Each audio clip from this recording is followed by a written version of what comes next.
Pastor Campbell is a missionary in Gary, Indiana. Welcome, Pastor Campbell. It's good to have you with us today. Thank you, Doctor. Honor to be here. You're part of a kind of a new initiative. You've been called as a missionary, not as a pastor, but as a missionary to Gary, Indiana. How did that come about? Well, there were several threads that kind of came together for that. On the one hand, the Synod had initiated a program called Mission Field USA, which involved sending missionaries into the urban areas of the United States to either plant or in some cases replant a Lutheran congregation, and also working with national housing support to do community development. At the same time, the Indiana District was launching an outreach program ministry under the leadership of President Daniel Mays and Reverend Jeff Robinson. And then the third thread was this one church, St. John's Evangelical Lutheran Church. At one time, that church was probably the mother church for the Lutheran churches in the Gary area and northwest Indiana. But over time, with the change in population and demographics, this historic congregation had shrunk down to a rather small congregation. It was white congregation? I was just coming to that. This church had originally been as German can be. Even its early baptism and confirmation books are all in German. I mean, the rosters, they're in German. The board meetings are in German. But by the 60s, the church had began to integrate under the leadership of Pastor Norman Brandt. By the 70s, it was pretty much entirely black. And then Pastor Brandt passed away. By the time I came, they had been without a called pastor for about 5 years. Their previous pastor had been a Pastor Brian Reeves, who was there during the early 2000s. Now, you were called as a missionary. Yes. And the church is expecting a pastor. What's the difference between a missionary and a pastor? Well, one of the biggest and most obvious differences is that I do a lot of traveling. As a called pastor, I would be there for them to serve them, and in return, they would take care of me and my family. Under this arrangement, I belong to the Synod, and so the Synod has the responsibilities of caring for me. But that also means I have to do a lot of work to develop that network of support. So I try as much as possible to schedule my trips so that it doesn't affect the congregation, too terribly. Unfortunately, people like to have missionaries come to their congregations on Sundays as well. So it's kind of impossible to make them completely bulletproof. So one of the differences is that you're out raising funding support, but what other differences are there between being a pastor and being a missionary? St. Paul wasn't a pastor. St. Paul was out developing new mission fields. So what are you doing to develop the mission field in Gary? Yeah, another significant difference is, as you say, I am as involved in developing a Lutheran community as I am growing a particular congregation.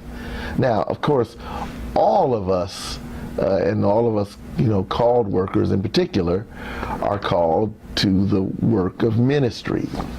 So you've got two tools. You've got word and you've got sacrament. Right. To go out, and how does that different than what a pastor does? That is directed towards the congregation. In fact, I look at the law you're familiar with the term, the three uses of the law. And I look at that kind of like the way you could look at the temple in Jerusalem or the tabernacle in the wilderness. You had the outer court that everybody could come to. You have the inner court that only the people of Israel could come to. And then you have the Holy of Holies that only the priest could come into. Well, the outer court would be like the first use of the law. That just maintains order in society. That's how we govern ourselves, how we do politics and economics, these things. In that realm, I speak to the entire community of Gary in Northwest Indiana, because I look at this community, Gary, as a place that needs revitalization. It needs transformation. It needs not just spiritual uplift, it needs political growth, economic development, educational investment. And these things can be done not just within the clergy or not just within the household of faith, but it involves every citizen, every resident, because it impacts every resident. Creating a good order in the community. So I'm involved there in the seeking out and the development of leadership and of order in society. At the second level, the second use of the law, the part that shows man his sin, well, that affects the children of Israel or the household of faith. Because when you begin to recognize that not only have you done something that upset your neighbor or upset the police officer or upset the politician who opposes what you're doing, but you actually, above all of them, there is the creator of all this that you've offended. You've done wrong to him regarding his creation. Well, that you have to become aware that he is. And that's where I speak to the people of God, both confessional and non-confessional, both Lutheran and even enthusiast, regarding what God desires of his people. See, because the world looks at the church and says, well, what are they contributing? You know, they're there, they're occupying space, they don't pay taxes, all they do is sit there in their holy huddle and tell us how bad we are. And I'm saying, that's not what we're here to do. We're here to be salt, to preserve and give flavor to the community. Affect the good of the community. What about the core? Yes, the third use of the law. That part that only applies in the inner court. That which tells me, now that I have come into the love of Christ and the love of God has been shed abroad in my heart by the Holy Spirit. Now I've got God's love all inside of me, inside this earthen vessel, and I've got to do something with it. And that tells me what to do with it. All this boundless desire for the good of them, for the good of my neighbor, for the good of those who worship with me. It tells me how to do that. And so that is where I speak to the saints, yes, in the ministry of word and sacrament, in the ministry of reconciliation, in the ministry of equipping the saints. In these areas, I equip them particularly to become fellow ambassadors of Christ, reaching out to their neighbor for them to be reconciled to God, and being lights in the darkness, showing how business can be done to the glory of God, showing how politics can be done for the good of my neighbor, showing how education can do much more than just create useful workers and business people, but actually produce good citizens who, for the love of Christ, love their neighbor and love their community. And it's an impulsion rather than a compulsion. Yes. It's the movement of the Spirit inside, fed on the Word, fed on the sacrament, that moves those people out into the community to demonstrate the love of Christ to its community. So how's that going in Gary, Indiana? Well, my first year was spent largely just getting the lay of the land, finding out just what we're dealing with. In the course of that, I met people. I met some of my Lutheran brothers and sisters in the surrounding communities. For a long time, there had been little interaction between Gary's Lutherans and the Lutherans in the surrounding towns. We broke down those walls, and it wasn't a one-way effort. When God brings something to pass, when he launches something, people on both sides of what he's doing are drawn into it because the Father draws us to the Son. And so people in the suburbs who previously kept their distance from Gary were suddenly drawn to want to serve and minister in Gary, and so they made themselves available and accessible to me.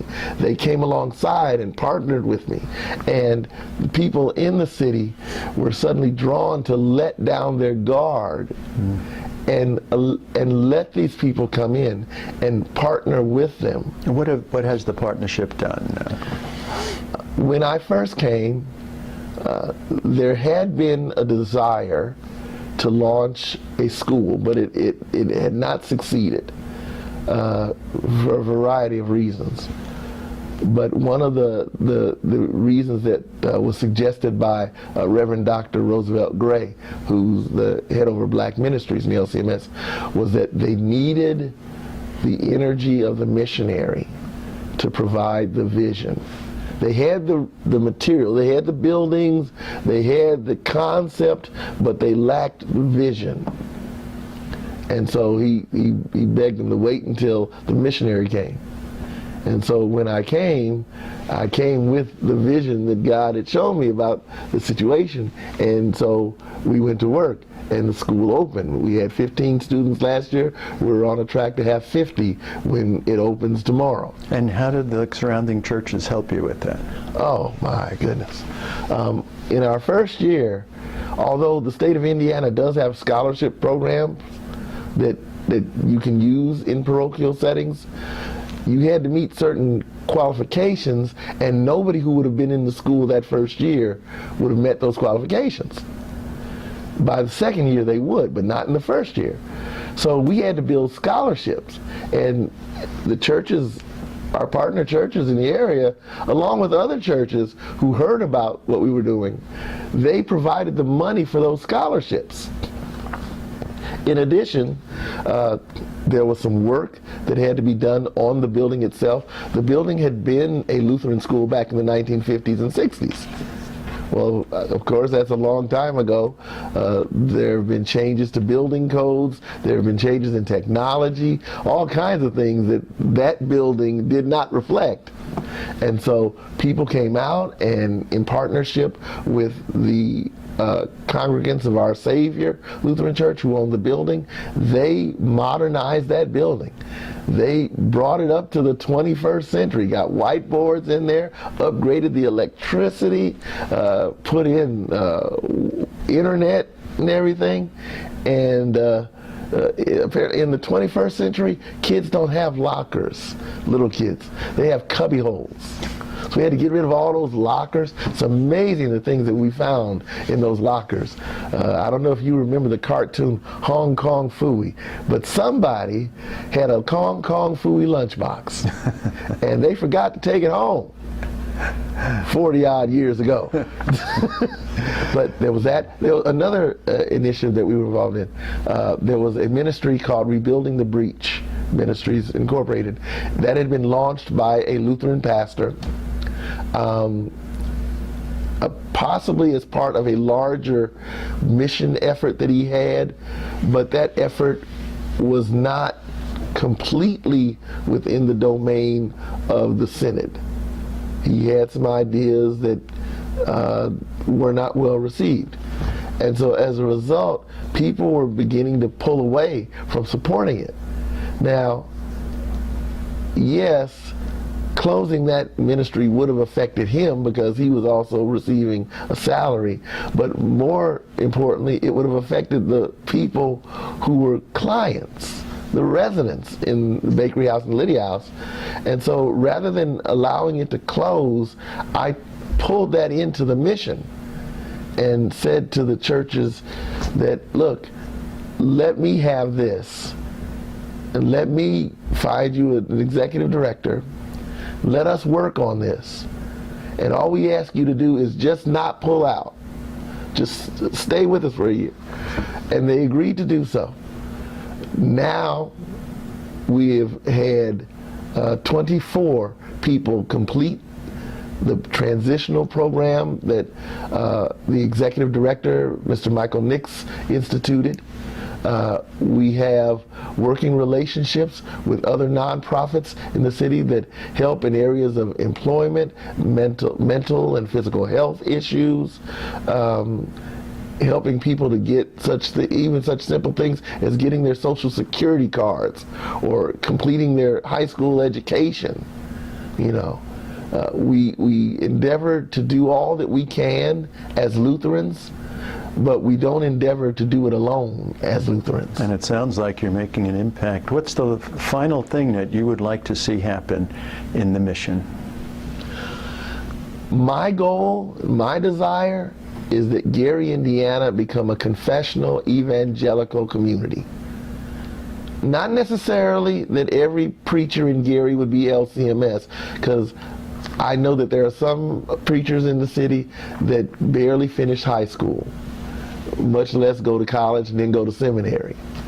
But they're still there to preach the gospel. And I want them to preach the pure gospel, not something where law and gospel get all mushed together.